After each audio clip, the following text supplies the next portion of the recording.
Meet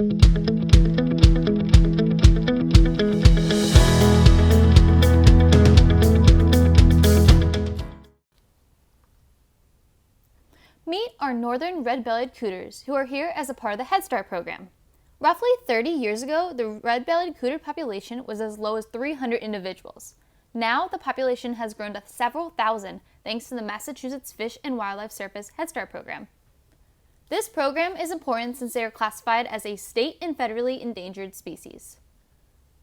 Red-bellied cooters get their name from their reddish plastron, the underside of their shell. We currently have 10 hatchlings with us and participate in this program each year. The goal is that these animals will be released sometime in May. Rose is a diamondback terrapin hatchling. She is here as a part of the Head Start program sent to us by the Barnstable Department of Marine and Environmental Affairs. Diamondback terrapins are listed as a species of concern, so they are being monitored to prevent their population from further becoming threatened. Terrapins are turtles that live in the water less frequently and live near brackish water, which is a mixture of salt and freshwater, such as a marsh. They get their name from the natural diamond-shaped pattern that occurs on the scutes, otherwise known as the bony plates of their shell. Rose has grown from being about the size of a quarter since she first arrived at NMLC. Lindsay here is an adult diamondback terrapin that was found in the wild with her front leg missing and back legs partially paralyzed. She was later collected by the Mass Audubon Wellfleet Bay Wildlife Sanctuary and was initially cared for at the Tufts Veterinary School. As of June 2016, Lindsay has been a permanent resident at NMLC as she would be unable to thrive in the wild on her own. Meet Daisy and Violet. They are eastern box turtles, which have a fairly wide range all over the eastern United States. They are called box turtles because they are able to bring their head, limbs, and tail completely inside their shell. When they do this, their plastron and carapace close up entirely, essentially forming a box. This protects the turtles from predators. Daisy and Violet were unfortunately a part of the illegal wildlife trade. Due to this, they cannot be released because we are unsure of their full history. They may have been wild caught or bred in captivity, and if they are released, they may not be able to survive on their own, or they could even introduce diseases to the wild population. While the species is listed as a species of concern, there has been a decline in the population which could lead it to being further threatened without intervention. On December 29, 2020, we admitted 10 Kemp's Ridley sea turtle patients for long-term rehab at NMLC. They were all transferred here from New England Aquarium. Lil Brian, Maisie, and Bula are the current sea turtle patients here at NMLC. Kemp's Ridleys are the smallest and most endangered sea turtle species in the world. They only grow to about 2 feet and weigh about 100 pounds. All are doing well and are being monitored closely by our staff and veterinarians. Lil Brian is being monitored for lameness in his right front flipper, while the others have been treated for pneumonia. All of them seem to be showing lots of improvement during their time here. Meet Odysseus, one of our juvenile harp seal patients. He is currently being housed in our ST2 enclosure, otherwise known as the Big Pool, where he receives all-day water access and is now strong enough to mass feed on his own. He stranded on March 14th at Hampton Beach, New Hampshire. After being monitored until the next day, he was found to be very lethargic, had labored breathing, and was being covered by a blanket by a well-meaning citizen. As a result of this human interaction, Odysseus started to eat the sand around him, which is a telltale sign of stress with harp seals that can have a deadly outcome. Seacoast Science Center officially rescued him on March 15th, and he was admitted to NMLC later that day. Upon admittance to NMLC, staff determined that Odysseus was dehydrated, had respiratory issues, and had a swollen right front flipper. Our parasite lab also later determined that he was infected with parasites, such as flukes and roundworms. Here we have one of our harp seal patients, Hydra. He stranded on Plum Island, Massachusetts on March 21st, where he appeared to be very lethargic, exhibited labor breathing, and was observed eating sand, which is a common stress response. Seacoast Science Center then rescued him on March 22nd, and he was admitted to NMLC later that day, where he is now being housed in our newly renovated pup room enclosure that was designed and built by Mark and Wendy Wayman. Upon admittance, staff determined that Hydra has some respiratory issues along with multiple wounds. Our parasite lab also recently determined that Hydra is infected with a variety of parasites, including lungworms and flukes. He recently finished up most of his treatment rounds and has been showing improvements over time.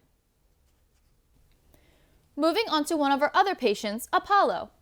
Apollo is a juvenile male harp seal who stranded on March 3rd at Newcastle Beach, New Hampshire, and was later rescued by Seacoast Science Center. He was found to be very underweight, severely dehydrated, lethargic, and had some respiratory issues. It is also reported that a human may have interacted with him. Staff later determined that he has severe pneumonia in addition to being infected with parasites, including flatworms, roundworms, tapeworms, and 2 species of lungworms. He recently finished all of his treatments and has shown lots of improvement.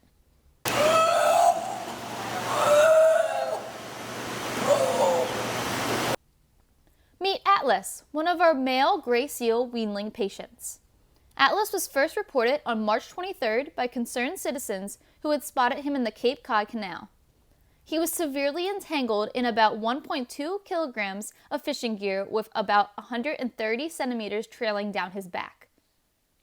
Atlas required a sea extraction by boat by the International Fund for Animal Welfare Rescue Team. The amount of gear wrapped around his body was extensive, wrapped around his neck, weighing him down, exhausting him, and making it impossible to hunt.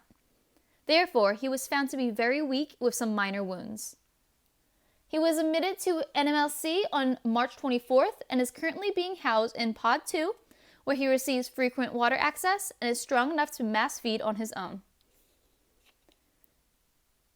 Griffin is another male weanling gray seal that originally stranded and was rescued by Seacoast Science Center in Rye, New Hampshire on March 30th after being observed displaying lethargic behavior, labored breathing, had irritated skin and eyes, was skinny, and showed signs of dehydration. He was then admitted to NMLC on March 31st and is being housed in a dry holding enclosure. Upon admittance, staff determined he has a blepharospasm and oral ulceration. Our parasite lab also determined that he is infected with lungworms. He has been showing improvements during his treatments over time. Meet Amphitrite, a female gray seal who originally came in as a pup.